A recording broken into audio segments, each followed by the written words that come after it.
नमस्कार, मैं हूं शालिनी और आप देख रहे हैं लाइव इंडिया न्यूज। आगे बढ़ते हैं अपने क्षेत्र की न्यूज के साथ। उत्तर प्रदेश राज्य महिला आयोग अध्यक्ष डॉक्टर बबीता सिंह चौहान पहुंची गाजियाबाद। 3 बहनों के सुसाइड मामले में संवेदना देने आई बबीता चौहान की मीडिया बंधुओं से वार्ता करते हुए स्पष्ट किया कि ऐसे हादसों को रोकने के लिए जरूरी कदम उठाए जाएंगे।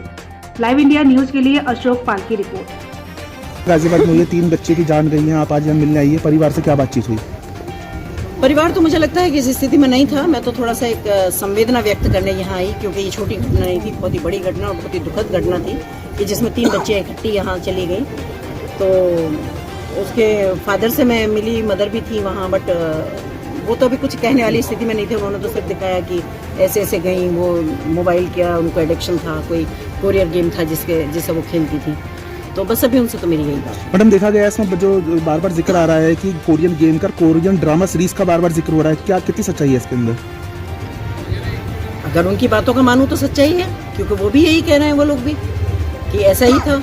अब ये पुलिस का काम है, पुलिस इन्वेस्टिगेशन कर रही है कि उसमें क्या सच्चाई है, क्या तथ्य निकल के आते हैं, तो ये तो वो बता पाएंगे कि क्या सच्चाई है इसमें। पिछले 2-3 साल से बच्चे स्कूल नहीं जा रही थी, उनका अचानक फोन छीन जाना, अगले दिन उन तीनों छलांग लगाकर आत्महत्या कर ली।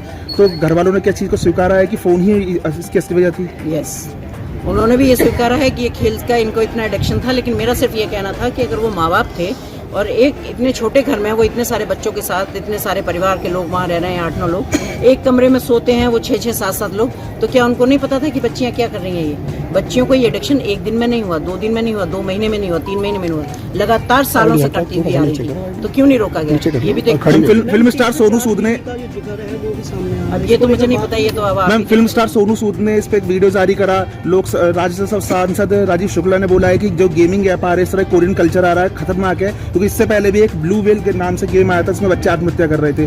तो क्या सरकार को लगता नहीं इस तरह की एप्लीकेशन पर बैन लगाया जाए? मुझे लगता है कि सरकार सारी चीज़ों को लेके बहुत संवेदनशील है, और अगर कुछ ऐसी चीज़ें हो तो जरूर उनकी कुछ प्लानिंग चल रही है। मैडम, एक समस्या और है, बच्चों को ऑनलाइन क्लासों को दिया जा रहा है गाजियाबाद के अंदर, कि उनका जो होमवर्क ऑनलाइन आ रहा है, उनकी पढ़ाई ऑनलाइन हो रही है, इसके लिए क्या आपने कोई? बिल्कुल, देखिए, एक अपॉर्चुनिटी थी जब कोरोना काल में ये हमको मिली थी, ऑनलाइन क्लास करना, वर्क फ्रॉम होम करना, या क्या कहते हैं उसको, सिलेबस मोबाइल पे भेज देना, होमवर्क उसमें भेज देना, या कुछ ऑनलाइन क्लासेस होती थी तो उसमें बच्चों के साथ। उस अपॉर्चुनिटी का अब इतना उसका दुरुपयोग हो रहा है कि अगर बच्चों के लिए, 5th क्लास के बच्चों के लिए, जो मैंने कल कहा है और मैंने बैन कराया है, सारे जिलाधिकारियों को लेटर दिया है इसमें, कि कोई भी अब 5th क्लास के बच्चों का कोई भी मोबाइल पे होमवर्क या कोई भी प्रोजेक्ट या कोई भी स्कूल से रिलेटेड चीज उन बच्चों के लिए मोबाइल पे नहीं आएगी। अगर पेरेंट्स के लिए देनी है, आपको कोई इन्फॉर्मेशन देनी है, आपकी मीटिंग है, कुछ भी है, तो वो आप पेरेंट्स के मोबाइल पे दीजिएगा। लेकिन बच्चों के लिए कोई बहाना ऐसा नहीं हो कि जिससे आके कहें कि मम्मी मुझे मोबाइल चाहिए क्योंकि मेरा होमवर्क मोबाइल पे है। अब बहुत सारी माएँ ऐसी हैं अभी भी कि जिनको मोबाइल के होमवर्क नहीं समझ आते। पहले डायरी पे आता था, टीचर चेक करती थी कि होमवर्क सही नोट किया है या नहीं किया है, उसमें नीचे सिग्नेचर होते थे, आगे अपनी उसकी मम्मी या पापा देखते थे, फिर उसको होमवर्क कराते थे। आज बच्चे मोबाइल ले लेते हैं होमवर्क के नाम पे, और उसको कितनी देर वो रखते हैं और क्या देखते हैं, सब माँ बाप की ये शिकायतें हैं। और मैं जब से कल से ये मैंने, क्योंकि मेरे दिमाग में तो ये काफ़ी दिनों से था, लेकिन जब ये वाली घटना हुई तो मुझे लगा कि मुझे बोलना चाहिए, इसलिए मैं इसको बोली।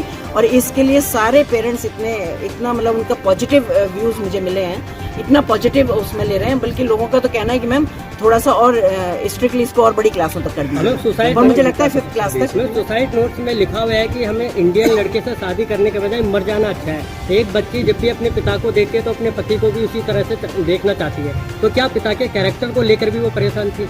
नहीं, ये मुझे नहीं पता कि क्या कैरेक्टर है, क्या है, ये तो अब आप ही सब बताएंगे। मैं तो सिर्फ इतना आई हूँ कि वो उनकी डेथ हो गई, मुझे क्या आपने सुसाइड, लेकिन मुझे ये पता है कि अगर वो कोरियन गेम से मरी है या जैसा उनका कहना है, तो ये कि तो बहुत दुर्भाग्यपूर्ण स्थिति है। मैडम, क्या स्थिति है कि आज बच्चों की डायरी छीन गई है और मोबाइल ले लिया है? चाहे आप 5th क्लास की बात करते हैं, 12th क्लास तक के बच्चों का मोबाइल आ गया है हाथों में, और आज स्कूल की डायरियां छीन गई है। देखिए, मेरा मानना ये है कि 8th क्लास से लेकर 12th क्लास तक के बच्चे फिर भी समझदार होते हैं, लेकिन 1st और 2nd के तो, जिनके मैं बता रही हूँ कि जो कार्टून देखते हैं और कार्टून को अपने कैरेक्टर में लेके आ रहे हैं। आज आप देख रहे हैं कि सोशल मीडिया पे कुछ भी आता है, जरूरी नहीं है कि वो होमवर्क ही देख रहे हैं, वो क्या गेम देख रहे हैं, क्या कर रहे हैं। तो ये सारी चीजें तो 5th क्लास के बच्चों तक तो मुझे लगता है कि कंपलसरी हो ही जाना चाहिए। खबरों में अब तक के लिए बस इतना ही। फिर मिलते हैं लेटेस्ट न्यूज के साथ। खबरों के लिए हमारे सोशल मीडिया प्लेटफॉर्म को सब्सक्राइब कर फॉलो, लाइक, शेयर, कमेंट जरूर करें।